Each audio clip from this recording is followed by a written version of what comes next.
आज हम एक बहुत ही मजेदार टॉपिक पर बात करेंगे।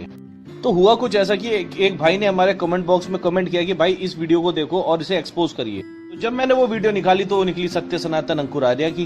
तो जो बातें उसमें अंकुर आर्या ने बोली है तो मैं आपको पहले उस वीडियो को चला के दिखा रहा हूँ। मैं इसे 2 पीस में करके चला रहा हूँ, फिर मैं इसको लास्ट में एक्सपोज करूंगा। तो कृपया आप मेरे साथ बने रहिए और इस वीडियो को ध्यान से देखिए। बालक अक्सर मेरे से ये सवाल पूछा कर रहे हैं कि ब्रह्मा जी ने सरस्वती से ब्याह क्यों कर लिया जबकि उनकी बेटी थी। देखो, इसका जवाब देने के लिए आपने ग्रंथ पढ़ने की बिल्कुल भी जरूरत नहीं है, क्योंकि ग्रंथों में लिखी हुई चीज बहुत सारी डिस्प्यूटेड भी हो सकती है। आपने भी अंकुर भाई की वीडियो को देखा, उसमें जो उन्होंने बात बोली कि ग्रंथ पढ़ने की बिल्कुल जरूरत नहीं है, तो इस बात पे मैं अंकुर भाई को कुछ कहना चाहता हूँ। अरे अंकुर भाई, तुम जागतों का अच्छा बेवकूफ काट रहे से। अगर थारे धर्म ग्रंथ में बिल्कुल भी लॉजिक ना है तो क्यों ने उठा के उसे कूड़े के डब्बे में फेंक देते। मका सारे के सारे हमारे सनातन धर्म की बेइज्जती कर दी, सारे को उठा के माचिस लगा दो जब उसमें कोई लॉजिक की बात ही ना से। चल थारी आगे की बात सुने, फिर थारे को एक्सपोज करूंगा। इसका सीधा सीधा जवाब है लॉजिक से। पुत्री कौन होती है? जिसका एक पिता होता है, जिसकी एक माता होती है, दोनों का अंश मिलकर के ही पुत्री बनती है, और यही उसकी परिभाषा भी है। कृति और पुत्री में फर्क है। ब्रह्मा जी ने कृति बनाई थी, ना कि पुत्री बनाई थी। विवाह किया था अथवा नहीं किया था वो ग्रंथों का विषय है, लेकिन असल में कौन पुत्री थी जिसके साथ में किसी व्यक्ति ने विवाह कर लिया था? वो थे आदम और हव्वा। आदम का एक अंश लेकर के हव्वा बनाई गई थी, आदम की पसली तोड़ करके हव्वा बनाई गई थी। किस प्रकार से बनाई गई थी वो एक डिस्प्यूटेड विषय है, लेकिन वो उसका अंश थी। उसके साथ में उसका निकाह करवा दिया गया, जिससे कि 4 बच्चे पैदा हुए। 4 बच्चों की स्टोरी आगे सुनाऊंगा, लेकिन यहाँ ये समझ लो कि जिनके ग्रंथों में खुद में इस तरीके की गलतियां होती हैं, कमियां होती हैं, वही आप पर सवाल उठाते हैं। सीधा मुंह पे जवाब देना सीख लो। वीडियो अच्छा लगा तो लाइक करो, शेयर करो।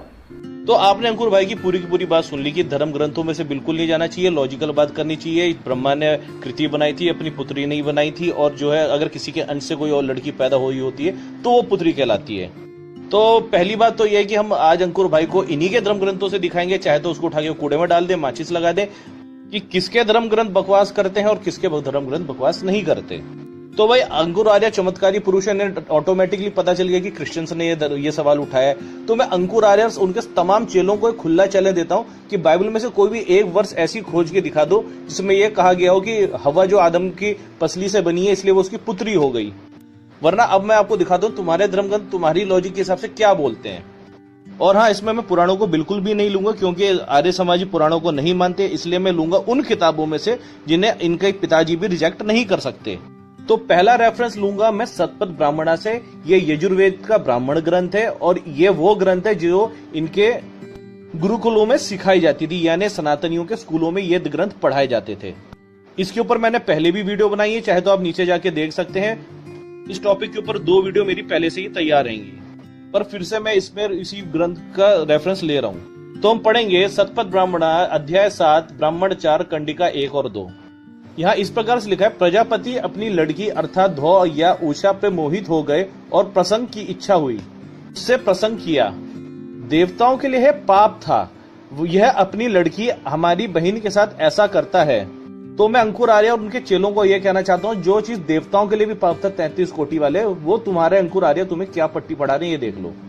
आगे इस तरीके से लिखा, उन देवताओं ने उस देव से जो पशुओं का अधिष्ठात रुद्र है यह कहा कि यह पाप करता है, यह अपनी लड़की हमारी बहन के साथ ऐसा करता है, उसे बांध दो।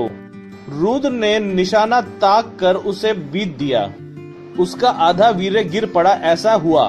तो यहाँ से ये बिल्कुल सिद्ध होता है कि प्रजापति ने अपनी बेटी के साथ कार्यक्रम किया, और ये सारी चीज जो थी देवता लोग पहचानते थे, इसलिए उन्होंने रुद्र से उसकी शिकायत करी।